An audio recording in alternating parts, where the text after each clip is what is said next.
Ole. Por favor. Now, this is an English-speaking man right here. I'm from I'm not from the English people, as you can tell. I'm an Italian man. 100% Italian, by the way. Don't know if you believe me or not. Now we're gonna wait for the people to start rolling in here. Choo choo, here they come. Yeah, I used to be a professional wrestler. I'm in a Hall of Fame somewhere, so that's pretty cool. Right? Right. But yeah, you can ask me anything right now. I'd love to peel back the curtain of professional wrestling. I take the curtain, I peel it back. You can ask me anything. You can ask me anything. And I'm not a traditionally trained singer, but I try.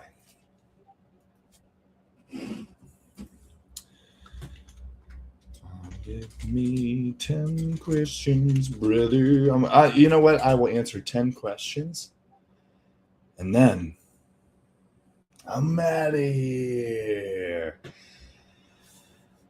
I hope that your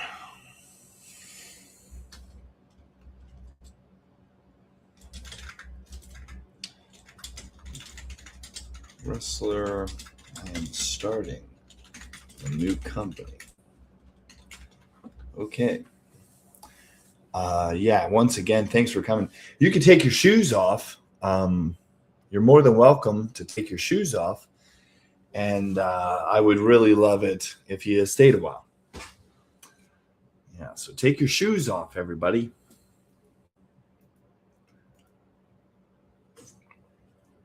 What made you decide that now is the right time to start your own wrestling company? Great question. And that comes from Susie Carmichael from down the street. Thank you for sending that in, Susie. Why now? If not now, when? I've never done this before. Promises. You versus Low Key, who wins? Low Key is a stiff bastard. So I probably wouldn't have accepted that match. Hello. No, Jovita. Look at who else asked the question. He asked if I wanted to wrestle Low Key. Now, as somebody who is retired, because I don't wrestle anymore, guys. This dude picked me up for a scoop slam, lost me, right? And then I landed on my neck weird. Now, life's never been the same since. I know that nobody asked me that, but wanted to still answer that question. And once again, thank you guys for popping in. If you're new here, used to be a pro wrestler, you can ask me anything. Yes, hello, Superstar Recordings. Welcome to the chat. Welcome to the show, folks. But as far as the last question that somebody asked, what was the number one mistake that most new wrestling companies make early on? I don't know. I haven't done this many times. Okay, so the first time I ran my own wrestling show, it was we booked Axel Rotten. And I don't know how much you know about former ECW star Axel Rotten, but that dude was a big-time drug addict, and we lost the building. Why? Because he left his needles in the bathroom. Brother, you can't do that. We got a question from BTB FBG. Bro, what are your thoughts on people that be keeping it real? I like it. I like that. If you can't keep it real, what are you doing? And Axel Rotten kept it real the night that we lost the venue because of dirty needles. Guys, I'm not trying to talk about that all night. Today's show, sponsored by...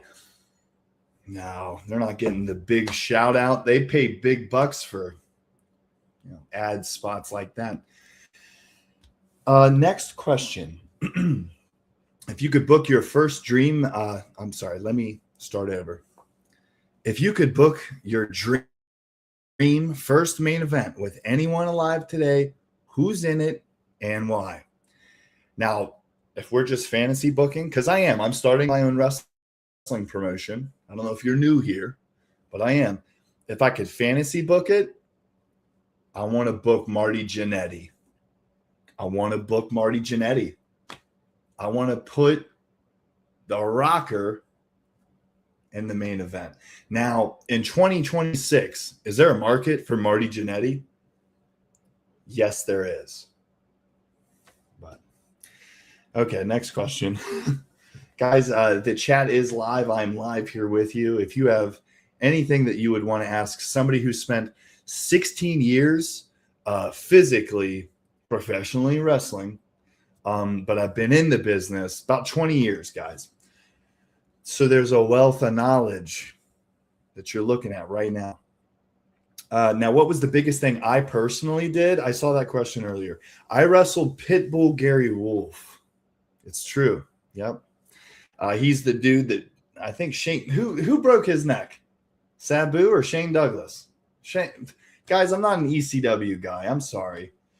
I know that I get a lot of flack for not being an ECW guy, but it's true. My mom did the best she could. She was a single mom who worked 2 jobs, and she was working at a convenience store. And her greasy, pimple-faced coworker, this dude named Jared, he pulled me to the side and he was like, "Hey, bud, did you like wrestling?" And I said, "Yes." He's like, "Have you ever heard of ECW?"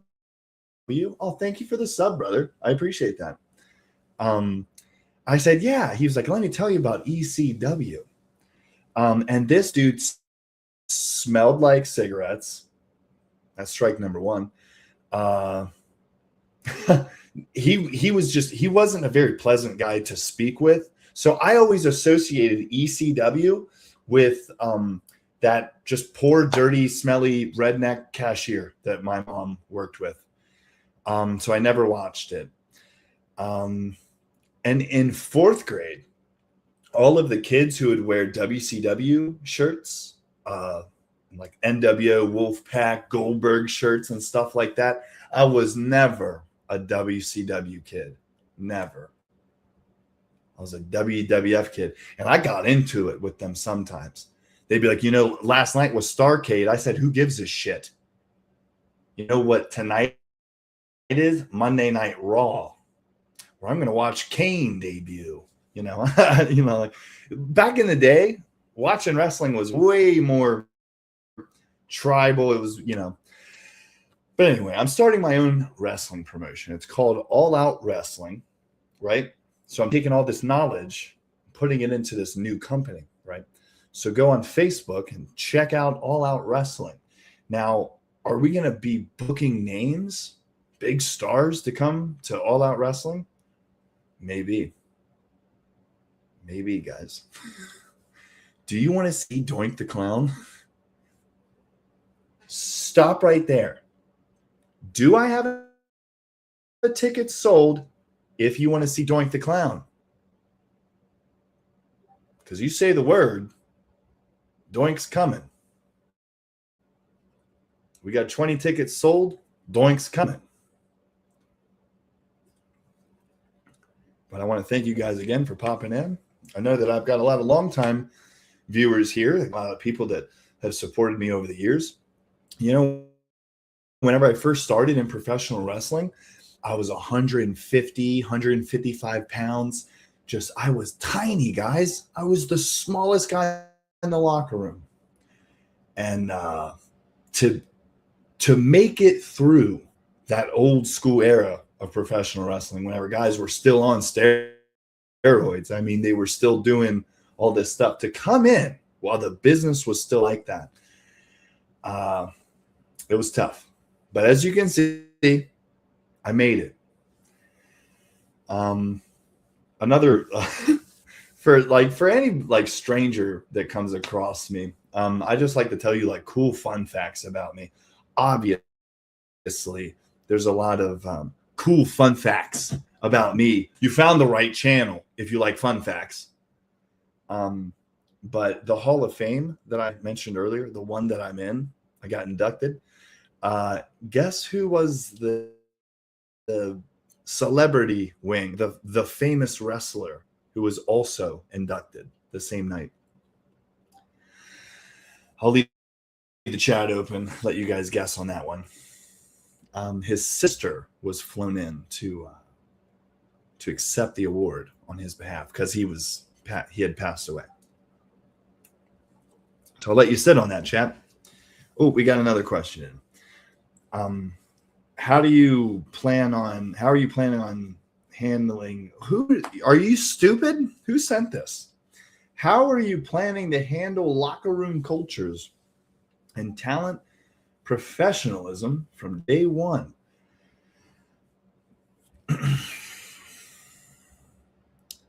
You have to be 18 or older to work with AOW.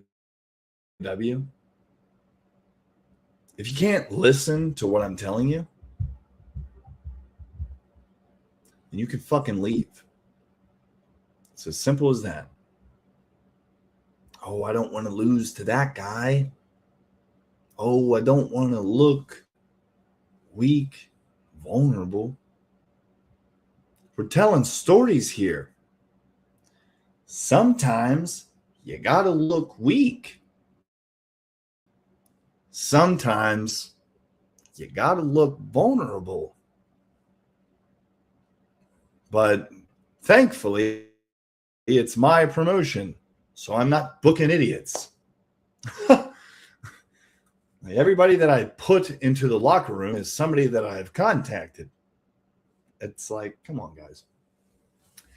So that's how I'm going to, it's not going to be a factor because I'm not booking dummies.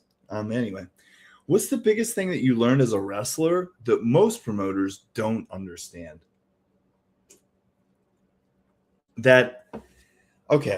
So whenever I was a wrestler, I'm a talent. I'm one of the tools that the promoter has. You look at the landscape of your show, your event, and you think of where you want to put me, because we're talking about me. So where do you want to put me? And there's multiple spots that if I'm a trained professional, you can put me anywhere. I will open the show for you. I will hold your title and be in the main event. I'll be your tag champion and wrestle right before intermission. I'll put over your baby face. I will run ramp shot on all your baby faces and look strong one night. Like, what do you need from me? What do you want? That's what I bring to the table. Okay. So as a promoter, God, that's tough. That's, I haven't really, whenever I approach professional wrestling, I think of it as a fan for once. As a wrestler, I'm just trying to work, sell, bump and feed, right? I'm just trying to tell a story with my body, trying not to get hurt. But as a promoter, I'm trying to think as a fan, what do you want? What can I give to you? What can I surprise you with? How can I hook you here? Keep your attention through, there's a number of things that come to the table. As a wrestler, it's kind of easier. Actually, it's motherfucking way easier, especially if you've been wrestling a long time. By the end of my career, I would walk up to whoever I was working with. I mean, it all depends. We could plan out the whole damn match and make it feel like a damn choreographed dance out there, or we could just know what the beginning is, know what the end is, and then I will see you out there and we will fill it in. I will talk to you out there. The fans won't know, and we're gonna work, kid. But it's I don't know if it's like that anymore. If it's and I'm not gonna be in the ring. And that's what a lot of people are saying, that they're like, oh, are you having a match then? Sounds like you're back in the wrestling business. Because I did leave. I haven't been in it in a couple of years because I was trying to allot all of my time to stand-up comedy. But I'm taking a very short break from stand-up comedy to run this wrestling program because I'm not getting any younger. So I want to do a couple more things in wrestling before I'm done with it for a while. One of which is run a successful series of events. That is going to happen. Do you smell what The Rock is cooking? Okay, guys. I am here for anything that ask me anything. Ask me anything, brother. And while you're at it, you can look up All Out Wrestling on Face of the Book. I love that. Bro, what's your thoughts on people that be keeping it real? Well, great question. You versus low key. Who wins? Oh, I love it. This was awesome. Okay. All right, I got to be done for a while.